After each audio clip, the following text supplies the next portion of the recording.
Episode number 251 की starting होती है और वो शो शुरू हो जाता है और उस शो को देखते हुए यान मन में कहने लगती है, पार का वो सरप्राइज, ये डांस तो बिल्कुल नहीं हो सकता है ना। और तभी वहाँ वो व्यक्ति जो कि स्टेज पर डांस कर रहे होते हैं वो अपने कपड़े उतारने लगते हैं और वहाँ पर सभी लोग चिल्लाते हुए कहने लगते हैं, उतार दो, अपने सारे कपड़े उतार दो। और वहीं यानू ने इस तरह देख मन में कहने लगती है, क्या बस इतना ही फूजिनचिन की बॉडी इनसे कहीं बेहतर है। और फिर वो फूजिनचिन को इमेजिन करते हुए मन में कहने लगती है, काश वो भी मेरे लिए एक लैप डांस कर पाता।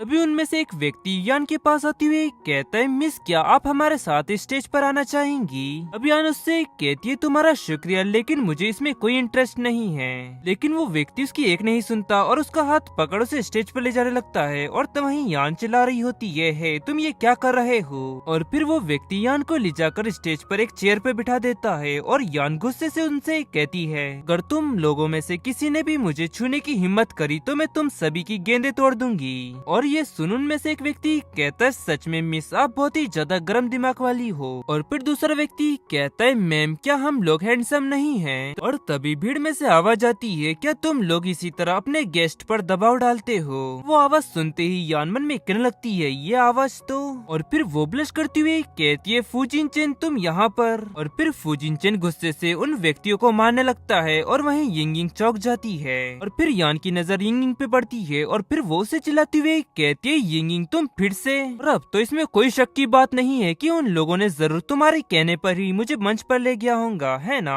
अब यिंगिंग चिल्लाती हुई कहती है, तुम्हारे पास पहले ही अपना एक बॉयफ्रेंड है लेकिन फिर भी तुम मंच पे आई और इस तरह का वेश्यापन किया। मैं तो बस फूजिनचेन को ये सच्चाई को जानने में मदद कर रही थी।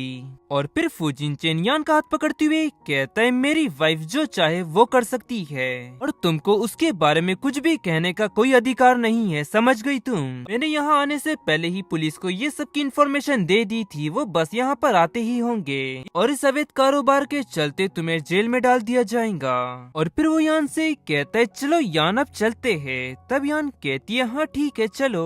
वहीं यिंगिंग चिल्लाते हुए कहती है, क्या नहीं नहीं फूजिनचेन। और फिर सीन शिफ्ट होकर वो दोनों हमें कार में दिखाए जाते हैं जहाँ यान फूजिनचेन से कह रही होती है, फूजिनचेन क्या तुम नाराज नहीं हो कि मैं ट्रिप डांस क्लब में गई थी। तब फूजिनचेन कहता है, मैं ये बात अच्छी तरह से जानता हूँ कि तुम वहाँ पर काम के चलते गई थी और अगर तुम्हारे पास वो काम नहीं होता तो तुम इस वक्त घर पर बैठकर किताबें पढ़ रही होती। फिर यान कहती है, ऑनलाइन लोगों ने कहा कि यहाँ पर गेस्ट के लिए एक सरप्राइज है तो इसलिए हमने यहाँ पर आने का फैसला किया। और फिर फूजिनचेन कहता है, तो क्या यान तुम्हें वो लोग अच्छे नहीं लगे। तब यान कहती है, फूजिनचेन तुम्हारी बॉडी उनसे कहीं बेहतर है। और यान फूजिनचेन से कह रही होती है, फूजिनचेन तुम उन सभी से बेहतर स्टेप डांस कर सकते हो और जब वो लोग डांस कर रहे थे तो मैं तुम्हें ही इमेजिन कर रही थी। उसकी ये बातें सुन फूजिनचेन हंसते हुए कहता है, तो क्या तुम मुझे डांस करते हुए देखना पसंद करोगी। जरूर, तो मैं तुम्हारी ये इच्छा जरूर पूरी करूंगा यान। और वहीं दूसरी तरफ जियो जियो रोती हुई कह रही होती है, क्या तुम दोनों को ऐसा नहीं लगता कि तुम यहाँ पर किसी को भूल चुके हो। और फिर सीन शिफ्ट तरह में नेक्स्ट दिखाया जाता है जहाँ यान शावर लेकर बाहर आती है और हैरानी से कहती है, फूजिनचेन इस रूम में इतना अंधेरा क्यों है। तभी लाइट्स ऑन होती है और म्यूजिक प्ले होने लगता है। और फिर फूजिनचेन यान की ओर हाथ आगे बढ़ाते हुए कहता है, यान आज रात भर में तुम्हारी सेवा करूंगा। और यान वो सॉन्ग सुन मन में कहने लगती है, ये सॉन्ग तो क्या वो सच में स्ट्रिप डांस करने वाला है। और फिर वो हैरानी से उससे कहती है, तो क्या फूजिनचेन तुम अभी स्ट्रिप डांस करने वाले हो। तब फूजिनचेन कहता है, हाँ मैंने तुमसे वादा किया था ना कि मैं तुमको स्ट्रिप डांस कर कर दिखाऊंगा। और फिर वो उसका हाथ पकड़ते हुए कहता है, मिस यान आप बस मुझ पर इसी तरह कृपा बनाए रखे। और यान उसे देख ब्लश करते हुए मन में कहने लगती है, वो बस अपने दस्ताने उतार रहा है लेकिन उसे देखकर मेरा दिल जोरों से धड़कने लगा है। फिर वो लंबी लंबी सांस लेती हुए कहती है, फूजिनचेन। तभी फूजिनचेन उससे कहता है, चुप रहो यान, कुछ मत कहो, ये तो बस अभी शुरुआत है, तुम देखती जाओ आगे आगे होता है क्या। और फिर फूजिनचेन अपना जैकेट उतार कर फेंकता है और उससे कहता है, यान तुमने उस बारे में जो कुछ भी देखा है वो तुम सब भूल जाओ और मैं ये चाहता हूँ कि तुम इस वक्त सिर्फ मुझे देखो और मेरे बारे में सोचो।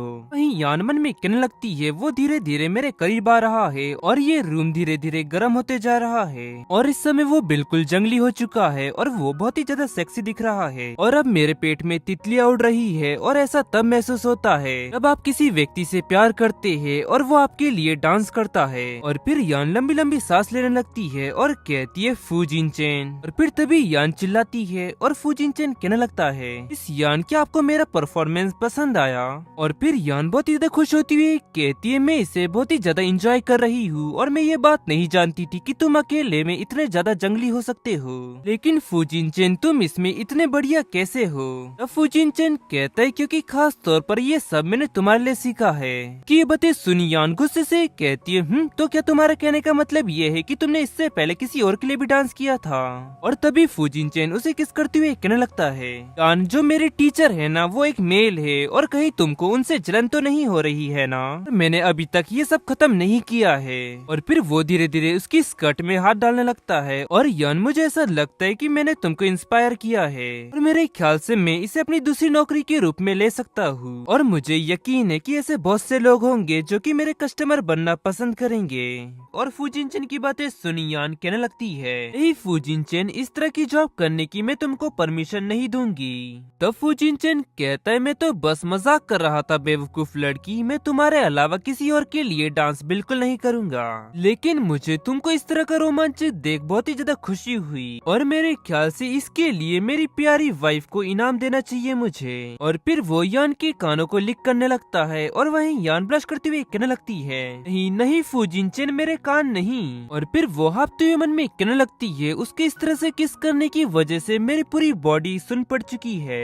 और फिर वो उससे कहती है, फूजिनचेन रुक जाओ, और वैसे तुम्हें कल अपने क्लाइंट से मिलना है ना, तो इसीलिए तुम्हें ये सब कर कर खुद को नहीं थकाना चाहिए। यान की ये बातें सुन फूजिनचेन गुस्से से कहता है, क्या मैं खुद को थका रहा हूँ? तुम्हें क्या लगता है कि मैं इतना ज्यादा कमजोर हूँ? तुम्हारा कहने का मतलब ये है कि जो मैंने पहले परफॉर्म किया मैं उसमें फेल हो गया हूँ? तब यान कहती है, नहीं फूजिनचेन, मेरे कहने का वो मतलब बिल्कुल नहीं था, मुझे तो बस तुम्हारी हेल्थ की चिंता है फूजिनचेन। और फिर तभी फूजिनचेन उसे किस करने लगता है और आगे कहता है, यान अब मैं तुमको दिखाऊंगा कि मैं कितना ज्यादा सख्त हूँ। और वहीं यान मन में कहने लगती है, मैं दोबारा ऐसा कभी नहीं कहूंगी। और फिर सीन शिफ्ट तरह में नेक्स्ट डे की मॉर्निंग दिखाई जाती है, जहाँ पर यान को एक कॉल आता है और बातें सुन यान हैरानी से कहती है, क्या जिंगयाओ को जेल में डाल दिया गया है? ठीक है, मैं वहाँ पर आ रही हूँ। उसकी ये बातें सुन फूजिनचेन हैरानी से कहता है, क्या हुआ यान? तब यान घबराती हुई कहती है, पुलिस का कॉल था और उन्होंने कहा कि जिंगयाओ ने लड़ाई की है, इसलिए उसे जेल में डाल दिया गया है। तब फूजिनचेन कहता है, यान तुम बिल्कुल भी चिंता मत करो, चलो मेरे साथ। तब यान उससे कहती है, नहीं फूजिनचेन, आज तुम्हारी एक इम्पोर्टेंट क्लाइंट के साथ मीटिंग है, तुम्हें मेरे साथ आने की कोई जरूरत नहीं है, मैं खुद ही वहाँ पर जा सकती हूँ और इस समस्या को हल कर सकती हूँ। फिर फूजिनचेन कहता है, लेकिन यान मुझे इस बात का डर है कि। तभी यान उसकी बात करती हुए कहती है, फूजिनचेन तुम बिल्कुल भी चिंता मत करो। और फिर यान फूजिनचेन को किस करती हुई कहती है, फूजिनचेन तुम घबराना बंद करो और जाओ और अपना काम करो।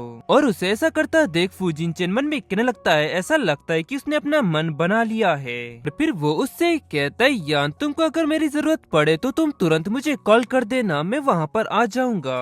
तब यान कहती है, हाँ जरूर फूजिनचेन, तुम अब बिल्कुल भी चिंता मत करो।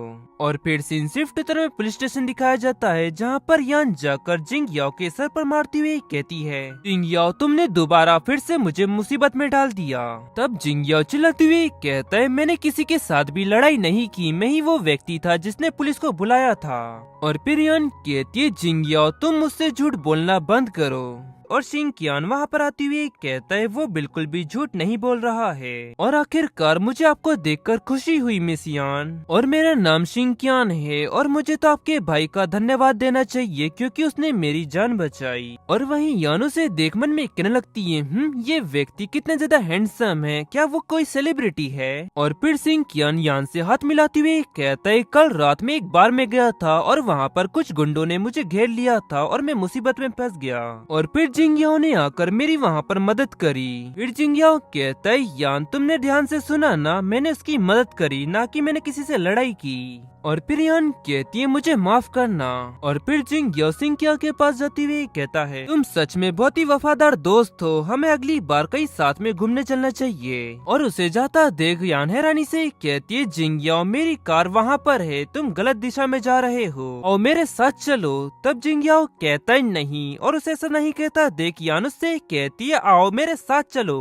और फिर वो आगे बढ़ने लगती है। तभी शिंकियाओ कहता है, मिस यान मैं अभी अभी विदेश से वापस आया हूँ और मैं पुलिस स्टेशन आ गया और मैंने अपने दोस्त को भी इस बारे में बताया नहीं है। और फिर यान कहती है तो आपको वापस जाने में मेरी मदद की जरूरत है ना? तो ठीक है, मैं आपको लिफ्ट दे देती हूँ, चलिए। वहीं जिंगियाओ जाकर पीछे की सीट पर लेट जाता है और उसे इस तरह लेटता देख यान गुस्से से चिल्लाते हुए कहती है, जिंगियाओ उठ जाओ, तुम ये क्या कर रहे हो? किसी के सामने इस तरह का बर्ताव करना कितना ज्यादा एम्बेरेसिंग है। और तुमने तो अभी अभी कहा था ना कि तुम अकेले वापस जाना चाहते हो, है ना? तब जिंगियाओ कहता है, मैंने अब अपना मन बदल लिया है, मैं तुम्हारे साथ ही वापस जाऊंगा। और फिर यान हिचकिचाती हुए जिंगियाओ से कहती है, मुझे माफ करना, मेरा भाई बहुत ही ज्यादा बदतमीज है, तो क्या आप आगे की सीट पर बैठ जाएंगे? तब जिंगियाओ कहता है, हाँ ये तो बढ़िया रहेगा, मैं रास्ते भर आपका सुंदर चेहरा देख सकूंगा। जिंगियाओ उसकी ये सब बातें सुन मन में कहने लगता है, आखिरकार जिंगियाओ ये सब बातें इतनी साफ साफ कैसे कह सकता है। और फिर वो दोनों कार में बैठ जाते हैं और यान म्यूजिक प्ले करती है और जिंगियाओ हैरानी से कहता है, ये सॉन्ग का नाम तो द स्काई ऑफ द असुटेन है ना? तब यान उससे कहती है, तो क्या तुम इस सिंगर को जानते हो?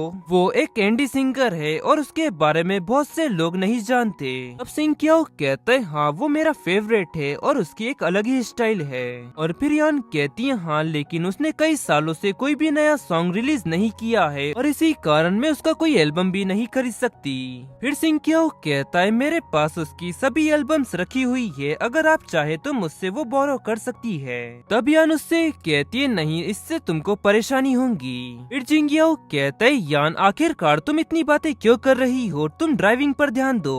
और जिंगियाओ मन में कह रहा होता है, जिंगियाओ तुम मेरी बहन को हिट करना चाहते हो, मैं तुमको सफल नहीं होने दूंगा। और वहीं जिंगियाओ स्माइल करते हुए मन में कहने लगता है, वो बहुत ही ज्यादा दिलचस्प है। और फिर कुछ देर बाद यान कहती है, हम बाहर पहुंच चुके हैं। फिर जिंगियाओ सीट बेल्ट खोलती हुए कहती है, तुम्हारा शुक्रिया मुझे लिफ्ट देने के लिए। और फिर जिंगियाओ यान से कहता है, मिस यान मुझे माफ करिएगा लेकिन ये सीट बेल्ट नहीं खुल रही। तब यान कहती है, शायद वो सीट बेल्ट अटक गई होंगी, रुको चिंता मत करो, मैं तुम्हारी मदद करती हूँ। और फिर यान उसके क्लोज आकर वो सीट बेल्ट खोलने लगती है और वहीं जिंगियाओ मन में कहने लगता है, उसकी बॉडी की महक बहुत ही ज्यादा अच्छी है और अब जब वो इतने ज्यादा मेरे करीब आ चुकी है तो वो बहुत ही ज्यादा सुंदर लग रही है और इसीलिए इसमें कोई शक की बात नहीं है कि फुजिन-चेन उसके पीछे पागल है। और फिर यान कहती है, अब ये सीट बेल्ट खुल चुकी है। और फिर जिंगियाओ कहता है, शुक्रिया मिस यान, और क्या मैं कल रात के खाने पर आपको बाहर ले जा सकता हूँ? मेरी इच्छा बस आपका शुक्रिया अदा करने की है। उसकी ये बातें सुन यान हिचकिचाती हुए कहती है, नहीं तुम्हें ऐसा करने की कोई जरूरत नहीं है। और फिर वो मन में कहने लगती है, वो मेरे इतने करीब कब आया? और फिर जिंगियाओ कहता है, बेशक मिस यान इसकी जरूरत है, और क्या आप मुझे अपना कांटेक्ट नंबर दे सकती हो? तभी जिंगियाओ गुस्से से कहता है, तुम्हें मुझे शुक्रिया कहना चाहिए, क्या मैंने तुम्हारी जान नहीं बचाई? और ये लो मेरा कांटेक्ट नंबर लो। और फिर जिंगियाओ रुक कर कहता है, हाँ जरूर। और फिर जिंगियाओ कहता है, ठीक है तो आप मिलते हैं बाद में। और फिर जिंगियाओ कार से उतर जाता है और जिंगियाओ कार में यान से कहता है, चलो यान तुरंत यहाँ से चलो, अब तुम किसका इंतजार कर रही हो? तब यान कहती है, हाँ ठीक है। और वहीं जिंगियाओ स्माइल करते हुए मन में कह रहा होता है, ये लड़की बहुत ही ज्यादा दिलचस्प है, वो बाकी लड़कियों से बिल्कुल अलग है। और अब ये खेल धीरे धीरे मजेदार होते जा रहा है। और फिर सीन शिफ्ट होकर यान हमें घर पर दिखाई जाती है, जहाँ पर वो मन में कह रही होती है, अभी इस वक्त फुजिन-चेन क्या कर रहा होगा? और मेरे ख्याल से काम की वजह से फुजिन-चेन रात का खाना खाना भूल गया होगा, काश वो इस वक्त मेरे साथ यहाँ घर पर होता। और तभी फुजिन-चेन एंटर होती हुई कहता है, क्या कोई मुझे याद कर रहा है? और उसे आता देख यान खुश होती हुई कहती है, फुजिन-चेन तुम वापस आ गए? फिर फुजिन-चेन कहता है, हाँ जो मेरी क्लाइंट के साथ मीटिंग थी वो मैंने कंप्लीट कर ली और मैंने अपना सारा काम खत्म कर यहाँ आ गया। और फिर तभी यान खुश होकर फुजिन-चेन के पास आती है और उसे गले लगाती हुई कहती है, बहुत ही बढ़िया फुजिन-चेन, तुम ये बात नहीं जानते कि मैं किस तरह अपना समय काट रही थी और इसलिए फुजिन-चेन अब मुझे एक हग की जरूरत है। फिर फुजिन-चेन उसका सर थपथपाते हुए कहता है, क्या जिंगियाओ ने खुद को बहुत ही बड़ी मुसीबत में डाल लिया था? तब यान कहती है, नहीं जिंगियाओ ने इस बार बहुत ही अच्छी तरह से बर्ताव किया। और अब फुजिन-चेन तुम्हें भूख लगी होंगी ना? तब फुजिन-चेन कहता है, हाँ मैं फ्लाइट पकड़कर सीधे यहाँ पर आ रहा हूँ और अब मेरा पेट गुड़गुड़ा रहा है। और यान आगे बढ़ती हुई कहती है, तो फिर ठीक है फुजिन-चेन, मैं जाकर तुम्हारे लिए कुछ नूडल्स बनाकर लाती हूँ। ये सुनते ही फुजिन-चेन चिल्लाते हुए कहता है, रुक जाओ यान, मुझे खाना बनाने दो। और फिर वो मन में कहने लगता है यान को बिल्कुल भी खाना बनाना नहीं आता है। और यान खुद को उसको रोकता देख वो समझ जाती है और उससे कहती है तुम मुझे मत रोको, मैंने खाना बनाना सीख लिया है, तुम मुझे बिल्कुल भी कम मत समझो, ठीक है। और फिर यान किचन के अंदर जाती है और किचन के अंदर से ढेर सारी आवाज आने लगती है। और आवाज आता देख फूजिन चेन कहता है यान क्या तुम ठीक हो। और फिर कुछ देर बाद यान बाहर आती है और कहती है टेंटेडैन देखो फूजिन चेन, मैंने नूडल्स बना लिए है और बिल्कुल एक शेफ की तरह। और फिर फूजिन चेन उस नूडल्स को टेस्ट करने लगता है और यान कहती है फूजिन चेन क्या ये अच्छे बने हैं। फूजिन चेन कहता है हाँ बिल्कुल यान, इसका स्वाद बहुत ही बढ़िया है। और फिर यान नूडल्स ट्राई करती हुई कहती है फूजिन चेन मैंने तुमसे कहा था ना कि खाना बनाना आसान है। और फिर तुरंत बाद वो उल्टी करते हुए मन में कहने लगती है मैंने नमक बस एक चुटकी और सिरका एक चम्मच डाला था, लेकिन ये इतना ज्यादा नमकीन और खट्टा कैसे बन गया। और वहीं फूजिन चेन वो नूडल्स का बॉल पूरा खत्म करने लगता है और उसे खाता देख यान उससे रोकती हुई कहती है रुक जाओ फूजिन चेन, उसे खाना बंद करो। फिर फूजिन चेन कहता है यान तुम्हारे हाथों से बनाया हुआ खाने का स्वाद बहुत ही ज्यादा अच्छा होता है। फिर यान कहती है ओ फूजिन चेन। फिर यान अपना बॉल उसकी ओर धकेलती हुई कहती है तो फिर फूजिन चेन ये लो और नूडल्स खा लो। फिर वो मन में कहने लगती है मेरे ख्याल से इस बॉल के नूडल्स का स्वाद अच्छा होगा। फिर फूजिन चेन कहता है रहने दो यान, अब मेरा पेट भर चुका है। फिर यान कहती है पतिदेव मुझे पूरा यकीन है कि तुम ये कर सकते हो। इस पर फूजिन चेन शांत हो जाता है और फिर सीन शिफ्ट होता है। हमें कुछ समय बाद का समय दिखाया जाता है जहाँ पर हमें छप छप की आवाज सुनाई देती है और वहीं यान मन में कह रही होती है मुझे बहुत ही ज्यादा नींद आ रही है और आखिरकार उसे नहाने में इतना समय क्यों लग रहा है। तभी वहाँ पर एक जोरदार साउंड आता है और वो आवाज सुनते ही यान चौंक जाती है और चिल्लाती हुई कहती है फूजिन चेन तुम ठीक तो हो ना। और फिर वो मन में कहने लगती है क्या हुआ है, वो रिप्लाई क्यों नहीं दे रहा, यात्रा बहुत ही ज्यादा थका देने वाली थी, कहीं वो बेहोश तो नहीं हो गया। फिर वो भागती हुई अंदर जाती है और कहती है फूजिन चेन। और वहीं फूजिन चेन बाथटब में नहा रहा होता है और उसे एंटर होता देखे रानी से कहता है क्या हुआ यान। और यान जाकर तुरंत उसे गले लगाती हुई कहती है फूजिन चेन मैं तो डर ही गई थी। और वहीं फूजिन चेन मन में कहने लगता है क्या हुआ, क्या उसने कोई बुरा सपना देखा। और फिर यान उससे कहती है मैंने कोई गिरने की आवाज सुनी तो मुझे लगा कि कहीं तुम बाथरूम में बेहोश तो नहीं हो गए। अब फूजिन चेन कहता है कुछ नहीं हुआ यान, बस वो शैम्पू की बोतल नीचे गिर गई थी और मैं बिल्कुल ठीक हूँ, अगर तुम्हें विश्वास नहीं हो रहा है तो तुम मुझे छू कर देख सकती हो। फिर यान कहती है हाँ और फिर वो उसके चेस्ट को छूने लगती है और मन में कहती है फूजिन चेन का चेस्ट बहुत ही बढ़िया है और आखिरकार मैंने कभी पहले इसे नोटिस क्यों नहीं किया।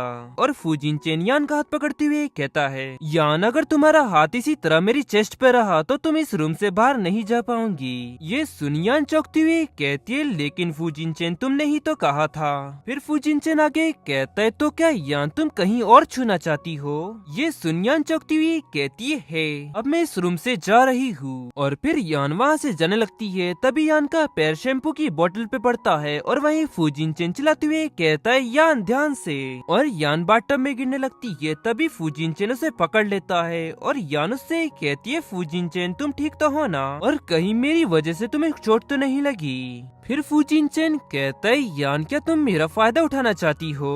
ये सुनते ही यान गुस्से से उससे कहती है रुक जाओ, ये कोई मजाक नहीं था, मैं सच में बहुत ही ज्यादा घबरा गई थी। और फिर फूजिन चेन उसे पीछे से गले लगाती हुई कहता है यान मेरे ख्याल से तुम्हें कहीं और जांच करनी चाहिए। फिर यान हैरानी से कहती है फूजिन चेन आखिरकार तुम्हारे कहने का मतलब क्या है।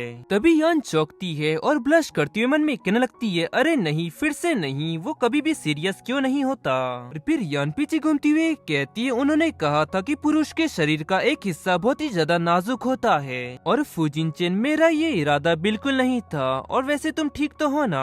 फिर फूजिन चेन दूसरी ओर देखते हुए कहता है कुछ नहीं हुआ यान, मुझे मैं इसे सह सकता हूँ। उसकी ये बातें सुनी यान घबराती हुई कहती है अब मुझे क्या करना चाहिए, क्या फूजिन चेन मैं तुम्हारे लिए कुछ बर्फ लेकर आऊँ। नहीं नहीं वहाँ पर बर्फ काम नहीं करेंगी, मैं सच में कितनी ज्यादा बेवकूफ हूँ। और फिर फूजिन चेन कहता है हालांकि इस वक्त मैं दर्द में हूँ, लेकिन यान इसमें तुम्हारी कोई गलती नहीं है। फिर यान कहती है तो क्या फूजिनचेन मुझे इसे रगड़ना होगा।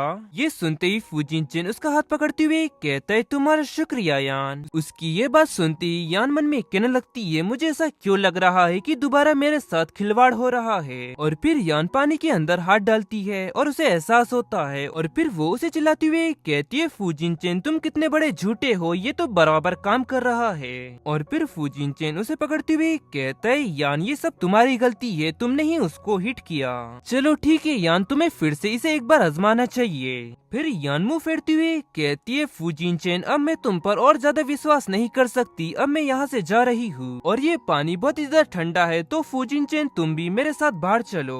फिर तभी फूजिनचेन उसे अपने पास खींचता है और उसे किस करने लगता है। और फिर वो आगे उससे कहता है नहीं यान तुम मेरे साथ ये सब कर अब यहाँ से बचकर नहीं जा सकती। और फिर दोबारा फूजिनचेन उसे किस करने लगता है और वहीं यान ब्रश करती हुई मन में कहने लगती है मैं अब सांस नहीं ले पा रही हूँ। फिर वो उससे दूर होती है और उससे कहती है फूजिनचेन तुम अचानक मुझ पर इस तरह हमला कैसे कर सकते हो।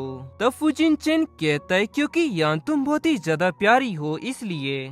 और फूजिनचेन यान को टॉवेल देते हुए कहता है यान तुम पूरी तरह से भीग चुकी हो और जाने से पहले तुम अपने बाल सुखा लो। तब यान ब्लश करते हुए कहती है फूजिनचेन अगर तुम चाहो तो तुम सबसे प्यारे व्यक्ति बन सकते हो। और फिर सीन सिर्फ टूतर में नेक्स्ट डे की मॉर्निंग दिखाई जाती है जहाँ पर यान चिल्लाती हुई कहती है अरे नहीं मैं लेट हो गई। और फिर वो फूजिनचेन से कहती है मुझे अब तुम पर बिल्कुल भी भरोसा नहीं है फूजिनचेन, तुमने कहा था कि ये सिर्फ एक बार होगा लेकिन तुमने पूरी रात भर किया। तब फूजिनचेन कहता है तो क्या यान तुम्हें ये पसंद नहीं आया। और फिर वो उसके पास जाकर उसके कानों को बैठ करते हुए कहता है लेकिन यान तुम्हारी बॉडी तो कुछ और ही कह रही है। और फिर यान मन में कहने लगती है फूजिनचेन मुझे बहुत ही अच्छी तरह से जानता है और वो जब भी मुझ पर हाथ रखता है तो मैं हिल नहीं पाती। और फिर वो रोती हुई कहती है नहीं फूजिनचेन। फूजिनचेन कहता है चलो यान इसे दोबारा करते हैं। तब यान चौंकती हुई कहती है क्या दोबारा। फिर फूजिनचेन उसे धकेल कर उसके हाथ पकड़ लेता है और कहता है बस एक बार यान मैं तुमसे वादा करता हूँ। और उसे ऐसा कहता है देख यान चिल्लाती हुई कहती है पिछली बार भी तुमने यही कहा था, अब मैं तुम पर और ज्यादा भरोसा नहीं कर सकती। फिर यान रोती हुई मन में कहने लगती है इतनी देर तक करने के बाद भी वो अभी तक थका क्यों नहीं। और फिर सीन सिर्फ टीजर में येन ग्रुप दिखाया जाता है जहाँ पर फूजिनचेन यान से कह रहा होता है मेरी राजकुमारी आइए इस तरफ। फिर यान कार से नीचे उतरती है और मुंह फुलाकर वहाँ से जाने लगती है। तभी उसका पैर मुड़ता है और वो गिरने लगती है। तभी फूजिनचेन उसे संभालते हुए कहता है ध्यान से यान। यान क्या तुम्हारे पैर कांप रहे हैं। तब यान गुस्से से चिल्लाती हुई उससे कहती है ये सब तुम्हारी वजह से ही है और मैंने तुमसे पहले ही कहा था ना कि मुझे आज काम करना है, लेकिन फिर भी तुमने जिद की वो सब की। और फिर वो गुस्से से कंपनी के अंदर जाने लगती है और मन में कहती है ये सब बहुत ही ज्यादा एम्बेरेसिंग है और ये सब उसकी गलती है, लेकिन अब सबके सामने मेरा मजाक उड़ेगा। तभी फूजिनचेन पीछे से कहता है यान ये तुम्हारा फोन। फिर यान दोबारा उसके पास जाती है और उससे कहती है लाओ मुझे मेरा फोन दे दो। और फिर फूजिनचेन उसके माथे पर किस करते हुए कहता है मैं काम के बाद तुमको लेने के लिए आऊंगा, जब तक तुम एक अच्छी लड़की बनकर रहना ठीक है। फिर यान अपना फोन लेती हुई कहती है फूजिनचेन तुम मुझसे ये उम्मीद बिल्कुल मत रखो कि मैं वो सब बातें भूल जाऊंगी। और फिर फूजिनचेन कहता है वैसे यान तुम आज रात के खाने में क्या खाना चाहोगी, मैं तुम्हारे लिए वो खाना बनाऊंगा जो तुम चाहोगी। फिर यान चिढ़ती हुई कहती है फूजिनचेन मैं तुम्हारे खाने के झांसे में बिल्कुल नहीं आऊंगी। और फिर सीन शिफ्ट उत्तर में शाम का समय दिखाया जाता है जहाँ पर यान येन ग्रुप के बाहर साइड फूजिनचेन का इंतजार कर रही होती है। लगभग 6 बज चुके हैं लेकिन अभी तक फूजिनचेन यहाँ मुझे लेने क्यों नहीं आया। और तभी वहाँ सिंह क्या आते हुए कहता है मिस यान क्या ही संयोग है और क्या मैं आपके लिए आज रात का खाना खरीद सकता हूँ। और यान आवाज सुन पीछे घूमती हुए कहती है सिंह क्या तुम यहाँ पर। और फिर वो मन में कहने लगती है आखिरकार उसे मेरे कार्यस्थल का पता कैसे चला।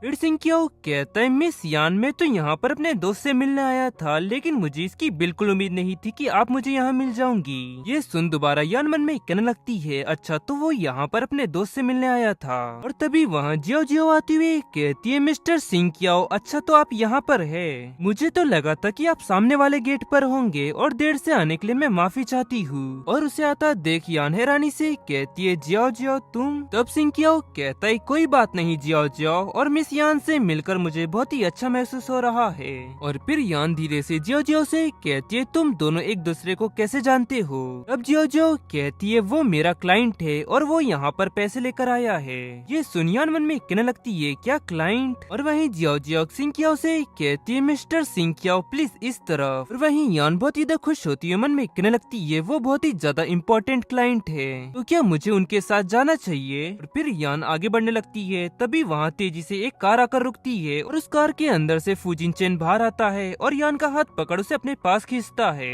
फूजिन चेन तुम्हें क्या हो गया, तुमने ऐसा क्यों किया। और फूजिन चेन गुस्से से कहता है सिंकियाओ आखिरकार तुम्हारे यहाँ पर क्या काम है। और फूजिन चेन को इस तरह देख यान मन में कहने लगती है फूजिन चेन बहुत ही ज्यादा तनाव में लग रहा है, क्या वो व्यक्ति खतरनाक है। तब सिंकियाओ कहता है हम तो बस एक दूसरे से इत्तेफाक से टकरा गए। और फिर वो दोनों एक दूसरे को तेज नजरों से देखने लगते हैं। और वहीं जियाओ जियाओ घबराती हुए मन में कहती है आखिरकार ये सब क्या चल रहा है। और फिर यान भी हैरानी से कहती है क्या तुम दोनों एक दूसरे को जानते हो। और फूजिन चेन गुस्से से कहता है नहीं। वहीं सिंकियाओ कहता है हाँ हम एक दूसरे को जानते हैं। तो दोनों के जवाब सुनकर ही यान हैरान हो जाती है। और फिर सीन सिर्फ चित्र में गेस्ट रूम दिखाया जाता है जहाँ पर यान मन में कैरी होती है। लकीली ये अच्छी बात है कि इस वक्त कंपनी में हम सिर्फ 4 ही लोग हैं। अगर कोई हमें इस तरह टेंशन में देख लेता तो हर तरफ अफवाह फैल जाती। और फिर यान खांसने लगती है, तभी वो दोनों एक साथ कहते यान तुम ठीक तो हो ना, कहीं तुम्हें कोल्ड तो नहीं हो गया। कल रात वो बाथरूम में पूरी तरह भीग गई थी। तब यान उनसे कहती है नहीं नहीं मुझे कोल्ड नहीं हुआ है। और फिर फूजिन चेन यान के पास जाकर उसे जैकेट उड़ाता है और तभी सिंकियाओ कहता है फूजिन चेन ऐसा लगता है कि तुम इस यान की बहुत ही ज्यादा परवाह करते हो। तब फूजिन चेन उससे कहता है इससे तुम्हारा कोई लेना देना नहीं है और तुमने अभी तक मेरे सवाल का जवाब नहीं दिया, तुम यहाँ पर क्यों आए हो। तब सिंकियाओ कहता है मैं यहाँ पर बिजनेस के काम से आया हूँ। तब फूजिन चेन हैरानी से कहता है मैं ये बात नहीं जानता था किसी परिवार भी विदेश में बिजनेस करता है। और सिंकियाओ कह रहा होता है मैं यहाँ के डोमेस्टिक मार्केट को टेक ओवर करना चाहता हूँ और अभी मैं यहाँ के डोमेस्टिक मार्केट की छोटी कंपनियों का पोटेंशियल देख रहा हूँ, लेकिन मुझे इसकी बिल्कुल उम्मीद नहीं थी कि मैं मिस यान को यहाँ पर देखूंगा। और अभी तक मिस यान मैंने आपका शुक्रिया अदा नहीं किया है, अगर आप नहीं होती तो मैं अभी तक सड़कों पर घूम रहा होता। उसकी बातें सुन यान चौंक जाती है और मन में कहने लगती है रुको ये कुछ सही नहीं लगता। तब यान उससे कहती है नहीं तुम्हें मुझे शुक्रिया अदा करने की कोई जरूरत नहीं है, अगर जिंगयाओ पुलिस स्टेशन नहीं जाता तो तुम इसमें शामिल नहीं होते और इसलिए मैं तुम्हें वहाँ पुलिस स्टेशन के सामने इसी तरह नहीं छोड़ सकती थी, अगर मेरे अलावा और कोई भी होता तो वो ऐसा ही करता। और वहीं फूजिन चेन मन में कहने लगता है सिंकियाओ क्या तुम ये चाहते हो कि इस बात पर हम दोनों लड़े। और फिर सिंकियाओ खड़े होते हुए कहता है मैं ये बात जानता हूँ कि ये इतनी भी बड़ी परेशानी नहीं थी, लेकिन फिर भी जो आपने मुझ पर दया दिखाई उसके लिए मैं आपको डिनर पर इनवाइट करना चाहता हूँ। हालांकि मिस यान आप बहुत ही ज्यादा बिजी है, लेकिन शायद हम किसी और दिन एक दूसरे के साथ बाहर घूमने जा सकते हैं। और वहीं फूजिन चेन उसकी ये बात सुनते ही उसे गुस्सा आ रहा होता है। फिर यान उससे कहती है हाँ ठीक है मिलते हैं फिर। और फिर वो मन में कहने लगती है बेहतर यही होगा कि मैं तुम्हें दोबारा ना देखूं। और फिर सीन शिफ्ट होकर वो दोनों हमें कार में दिखाए जाते हैं जहाँ फूजिन चेन का मूड बहुत ही ज्यादा खराब होता है और वहीं यान उसे इस तरह देख मन में कहने लगती है। फूजिन चेन को तो देखकर ऐसा लग रहा है जैसे कि वो किसी को मारना चाहता है, अगर मैं उसके साथ अभी इस वक्त कार में नहीं होती तो वो कार से सिंकियाओ को कुचल देता। और फिर यान फूजिन चेन से कहती है फूजिन चेन हमें चलकर कुछ किराने का सामान लेना चाहिए। अब फूजिन चेन हैरानी से कहता है क्या घर के लिए किराने का सामान। अब यान कहती है हाँ और इसी के साथ साथ हम वहाँ थोड़ा एंजॉय कर लेंगे। अब फूजिन चेन कहता है ये सब छोड़ो मुझे कल के बारे में सब कुछ जानना है। अब यान उससे कहती है हाँ ठीक है मैं तुम्हें सब कुछ बताती हूँ। उसने जिंगयाओ को बचाया और उसने कहा कि उसे मदद चाहिए तो इसलिए मैंने उसको लिफ्ट दी। ये सब एक सहयोग के अलावा और कुछ नहीं है। तो फूजिन चेन मन में कहने लगता है क्या सहयोग नहीं ये नामुमकिन है, मुझे पूरा यकीन है कि ये सब जो कुछ भी हुआ है ये सब उसका एक प्लान था और उसने सबसे पहले जिंगयाओ से शुरुआत की और मुझे जाकर जिंगयाओ से कहना होगा कि वो किसी भी रैंडम पर्सन को यान से ना मिलाए। फूजिन चेन कहता है चलो यान आज रात का खाना हम जिंगयाओ के साथ खाएंगे। ये सुनते ही यान चौंक जाती है और मन में कहने लगती है या क्या मैंने सही तो सुना ना, फूजिन चेन ने कहा कि वो जिंगयाओ के साथ आज रात का खाना खाना चाहता है। और फिर वो जिंगयाओ को कॉल करते हैं और जिंगयाओ उनकी बातें सुन चौंकती हुई कहता है क्या फूजिन चेन मेरे साथ डिनर करना चाहता है। फिर वो उनसे कहता है मुझे माफ करना लेकिन मेरी एक दूसरी अपॉइंटमेंट है। फिर वो घबराते हुए मन में कहने लगता है वो बहुत ही ज्यादा भयानक है और मैं उसके साथ डिनर कर कर खुद को खतरे में नहीं डाल सकता। और फिर सीन शिफ्ट तरह में वो लोग ग्रोसरी शॉप में दिखाए जाते हैं जहाँ पर यान मन में कह रही होती है। फूजिनचेन को देखकर ऐसा बिल्कुल नहीं लगता कि वो अच्छे मूड में है। फिर वो उससे कहती है, फूजिनचेन ये देखो ये टमाटर कितने अच्छे लग रहे हैं। अभी हम एक व्यक्ति को देखते हैं जो कि तेजी से उनके पीछे से जा रहा होता है। तभी वो टकरा जाता है और सारे टमाटर यान के ऊपर गिरने लगते हैं। तभी फूजिनचेन यान को संभालते हुए कहता है, यान ध्यान से। और फिर वो व्यक्ति कहता है, मुझे माफ करिएगा, मैंने ये सब जानबूझकर बिल्कुल नहीं किया। और वहीं यान घबराती हुई मन में कहती है, टोकरी का वजन कम से कम दर्जनों पाउंड होता है। अगर फूजिनचेन ने मुझे समय पर नहीं खींचा होता तो क्या होता मेरे साथ। यान उससे कहती है, फूजिनचेन तुम ठीक तो हो ना। तब फूजिनचेन कहता है, हाँ यान मैं ठीक हूँ, तुम चिंता मत करो। और फिर फूजिनचेन गुस्से से उस व्यक्ति से कहता है, क्या तुम्हारा ऐसा करने का कोई इरादा नहीं था? तो फिर ठीक है, जाओ और जाकर अपने बॉस को बुला कर लाओ। फिर स्टोर मैनेजर आता है और माफी मांगते हुए कहता है, मास्टर फूजिनचेन माफ करिएगा, ये सिर्फ एक एक्सीडेंट था। फिर फूजिनचेन कहता है, क्या सिर्फ एक एक्सीडेंट? तुमको तो जाकर इस व्यक्ति को पुलिस को सौंप देना चाहिए। तब मैनेजर कहता है, मास्टर फूजिनचेन उसका आपको चोट पहुंचाने का बिल्कुल भी इरादा नहीं था और मुझे नहीं लगता कि इस मामले में पुलिस को बुलाने की जरूरत है। और फिर फूजिनचेन कहता है, टमाटर लोअर लेवल पर है और उसे टोकरी भी नहीं उठानी पड़ी, उसने उसको चोट पहुंचाने के लिए ऐसा किया, जल्दी से पुलिस को बुलाओ। अब मैनेजर कहता है, हाँ जरूर, अगर आप इस पर इतना जोर दे रहे हैं तो। और फिर वो व्यक्ति कहता है, फूजिनचेन बहुत ही ज्यादा प्रभावशाली है, मुझे जल्द से जल्द यहाँ से दौड़कर भागना होगा। फिर वो वहाँ से आगे बढ़ने लगता है। तभी फूजिनचेन कहता है, तो क्या तुम यहाँ से भागना चाहते हो? तभी फूजिनचेन एक टमाटर फेंक कर उसे मारता है जिससे वो नीचे गिर जाता है। और फिर आगे कहता है, मैंने तुम्हारे लिए एक बुरे आदमी को पकड़ लिया है और अब मुझे इस व्यक्ति से स्पष्टीकरण चाहिए। फिर वो मैनेजर कहता है, मैं ये सब के लिए माफी चाहता हूँ मास्टर फूजिनचेन, और हम इसे अब देखेंगे। और फिर सीन सिर्फ ट्विटर में मेंशन दिखाया जाता है जहाँ पर यान फूजिनचेन से कह रही होती है, फूजिनचेन आज का दिन बहुत ही ज्यादा लंबा था और अब तुम्हें जाकर थोड़ा रेस्ट कर लेना चाहिए, लेकिन उससे पहले जाकर तुम शावर ले लो, मैं जब तक तुम्हारे लिए चाय बनाती हूँ। तभी फूजिनचेन यान को अपने पास खींच उसे किस करने लगता है और वहीं यान कांपती हुई कहने लगती है, फूजिनचेन मैं सांस नहीं ले पा रही।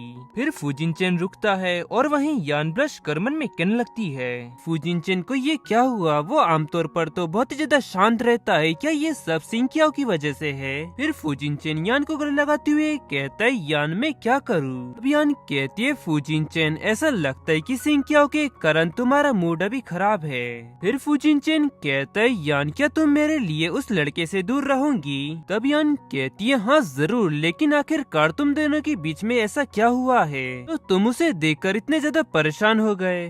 और फूजिनचेन मन में कह रहा होता है, यान अपना एक क्लाइंट खो देंगी क्योंकि मैंने उससे ऐसा करने के लिए कहा, अपने पर्सनल कारण के कारण उसे नीचे नहीं खींच सकता। और फिर वो यान के माथे पर किस करते हुए कहता है, यान मैंने अभी जो कुछ भी कहा उसे भूल जाओ, और वो व्यक्ति बहुत ही ज्यादा अमीर है और प्रोजेक्ट में तुम उससे जितना ज्यादा फंडिंग ले सकती हो उतना ले लेना। और फूजिनचेन को एकदम से बातें बदलता देख वो हैरान हो जाती है। और फिर फूजिनचेन आगे कहता है, और क्या तुम ये बात नहीं जानती कि वो अपने परिवार का बिजनेस टेक ओवर कर रहा है? वो सच में बहुत ही ज्यादा अमीर है। यान कहती है, तो क्या फूजिनचेन तुम्हें हमारे सहयोग से कोई आपत्ति है? तो फूजिनचेन कहता है, नहीं यान, ये तुम्हारा काम है, मैं इसमें तुमको क्यों रोकूंगा भला।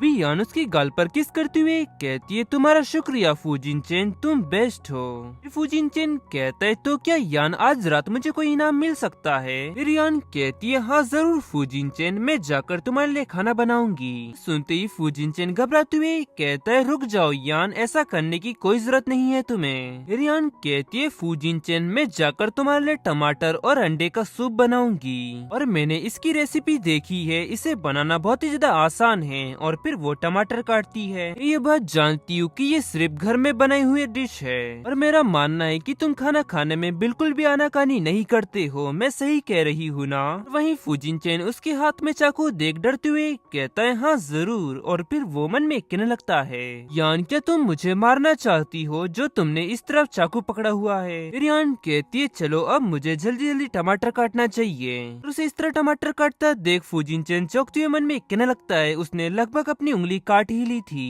और फिर वो उससे कहता है, ध्यान से यान, और क्या तुम्हें मेरी मदद की जरूरत है? तब यान उससे कहती है, नहीं फूजिनचेन, मैं इसे बना सकती हूँ, मुझे बस थोड़ी और प्रैक्टिस की जरूरत है। और वहीं फूजिनचेन मन में कहने लगता है, वो बहुत ही ज्यादा मेहनत कर रही है और मैं उसका मूड बिल्कुल भी खराब नहीं कर सकता।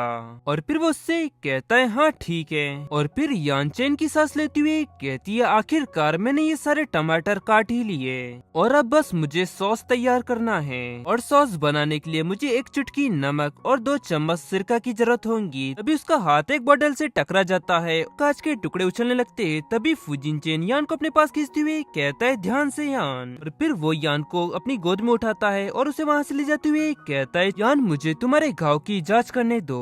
तब यान कहती है लेकिन फुजिन चैन मुझे कोई भी चोट नहीं लगी है। और फिर फुजिन चैन कहता है नहीं यान मुझे तुम्हारी जांच करने की सख्त जरूरत है। और फिर वो ले जाकर यान को सोफे पर बिठाता है और उसके घाव को देखते हुए कहने लगता है यान ये बस एक खरोच है, चिंता की कोई बात नहीं है। फिर यान थोड़ी उदास होती हुई कहती है फुजिन चैन मैं सच में बहुत ही ज्यादा बेकार महसूस कर रही हूँ, ऐसा लगता है कि मैं कुछ भी नहीं संभाल सकती।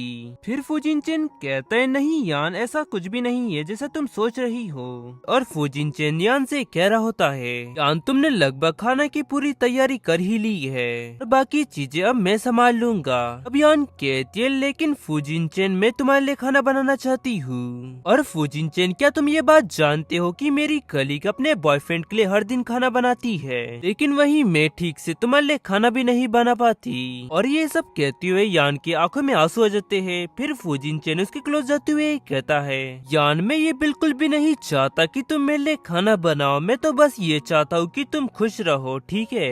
तब यान कहती है हाँ ठीक है, लेकिन फुजिन चैन मैं अभी भी तुम्हारे साथ वैसा ही बर्ताव करना चाहती हूँ जिसके तुम हकदार हो। और फिर फुजिन चैन कहता है तो फिर ठीक है हम किचन में एक साथ खाना बनाएंगे, ठीक है। तब यान कहती है हाँ ठीक है। और फिर सीन शिफ्ट उधर में 1 घंटे बाद का समय दिखाया जाता है जहाँ खाना बनकर तैयार हो चुका होता है। और फुजिन चैन कहता है इतना सारा खाना, सच में यान तुम ग्रेट हो। और वहीं यान भी खुश होती हुई कहने लगती है मुझे तो विश्वास नहीं हो रहा है कि ये सब खाना मैंने बनाया है। और फिर हमें कुछ समय पहले का समय दिखाया जाता है जहाँ फुजिन चैन यान को बता रहा होता है कि किस तरह खाना बनाना है और यान वैसे वैसे खाना बनाती जाती है। और फिर यान मन में कहती है फुजिन चैन के बिना मैं ये सब खाना नहीं बना पाती, ये व्यक्ति हमेशा ही मेरे प्रति बहुत ज्यादा कोमल रहता है और वो मेरी खामियों को भी एक्सेप्ट करता है और मुझे बहुत ज्यादा प्यार करता है। और फिर यान फुजिन चैन को गले लगाते हुए कहती है फुजिन चैन तुम्हारा शुक्रिया।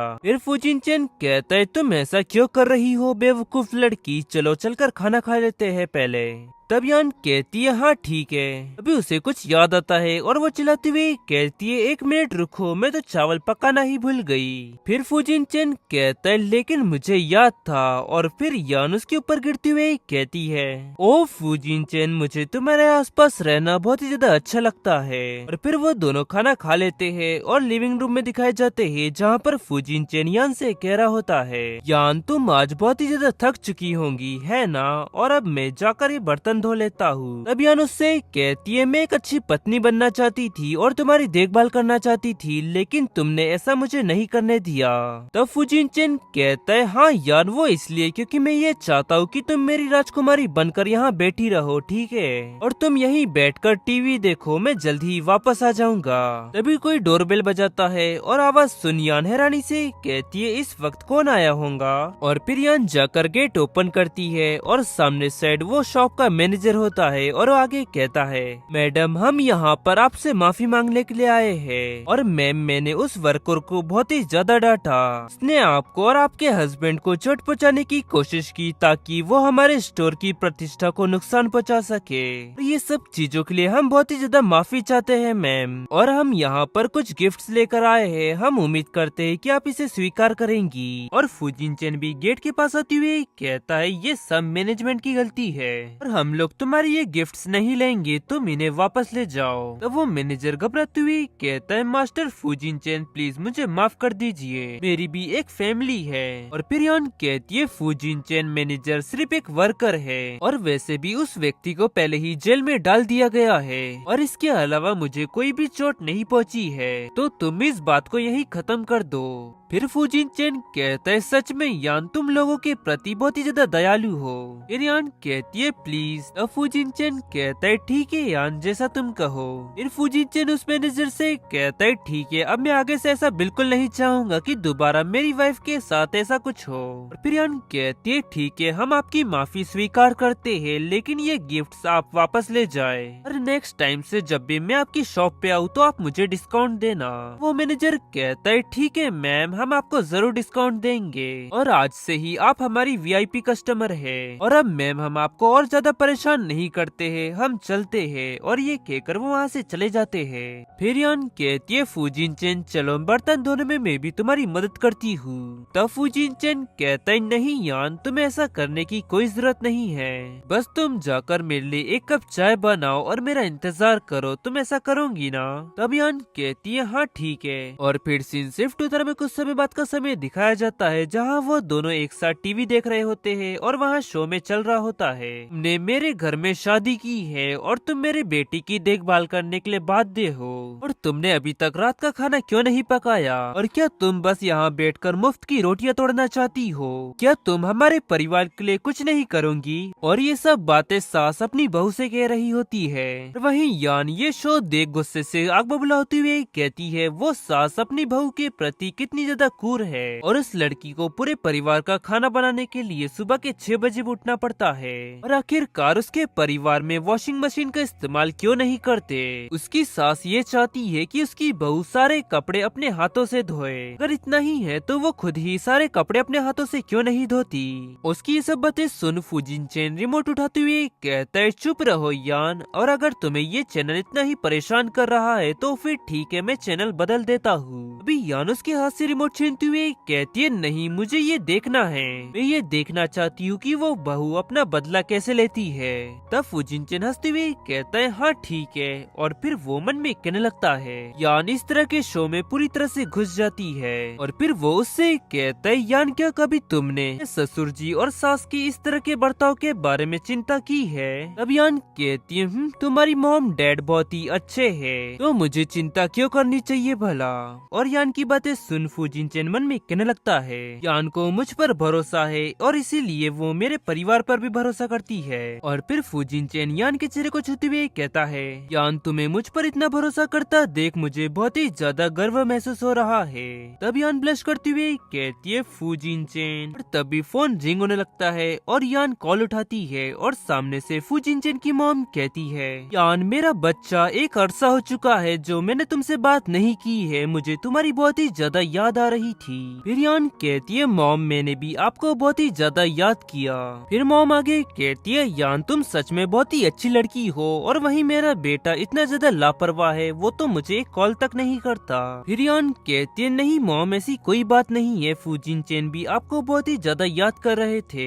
फिर मॉम कहती है नहीं यान तुमको उसकी तारीफ करने की कोई जरूरत नहीं, और कहीं ऐसा तो नहीं कि उसने तुमको धमकाया, अगर उसने ऐसा कुछ किया होगा तो तुम मुझसे कह सकती हो, मैं उसको सबक सिखाऊंगी। इनकी ये बातें सुन फूजिनचन गुस्से से कहता है मॉम मैं आपका सगा बेटा हूँ या नहीं। और वहीं यान मनी मन हंसने लगती है और मॉम गुस्से से चिल्लाती हुई कहती है मैं अभी ट्रेवल कर रही हूँ और इस दौरान तुमने मुझे एक भी कॉल नहीं किया, वहीं यान ने मुझे हर दिन कॉल किया। और फिर फूजिनचन कहता है मॉम आपने फेसबुक पर बहुत सारी पोस्ट की और वो सब पोस्ट देख मुझे आपकी चिंता करने का मौका मिला ही नहीं। और फिर यान हैरानी से कहती है मॉम क्या आपको वहाँ मजा आया। तब मॉम कहती है हाँ मैं इस वक्त को बहुत ही ज्यादा एंजॉय कर रही हूँ। और वहीं फूजिनचन उदास होते हुए मन में कहने लगता है क्या मुझे परिवार में गोद लिया गया है। और वहीं दूसरी तरफ मॉम यान को ढेर सारे गिफ्ट्स दिखाती हुई कहती है देखो यान मैं फैशन शो में गई थी और मैंने वहाँ तुम्हारे लिए बहुत सारी ड्रेस खरीदी है और तुम्हारे डैड ने तुम्हारे लिए कुछ अच्छे बैग्स भी खरीदे हैं। अब यान कहती है आपका शुक्रिया मॉम, मुझे हाल ही में नए कपड़े की जरूरत थी। तभी फूजिनचन कहता है मॉम मेरे गिफ्ट्स कहाँ हैं? उसे बीच में आता देख मॉम गुस्से से कहती है तुम बड़े आदमी हो तो तुम्हें अपने कपड़े खुद ही खरीदना चाहिए। उनकी ये बातें सुन फूजिनचन मन में कहने लगता है मेरे साथ अन्याय हो रहा है। और फिर हमें कुछ देर बाद का समय दिखाया जाता है जहाँ यान उस शो की बात करती हुई गुस्से से कह रही होती है उसकी सास ने उसके बेटे को पूरी तरह से बिगाड़ दिया है और उसको बिल्कुल भी परवाह नहीं है। फिर मॉम कहती है सही कहा यान, और उसके पति को जिम्मेदारी का बिल्कुल भी एहसास नहीं है,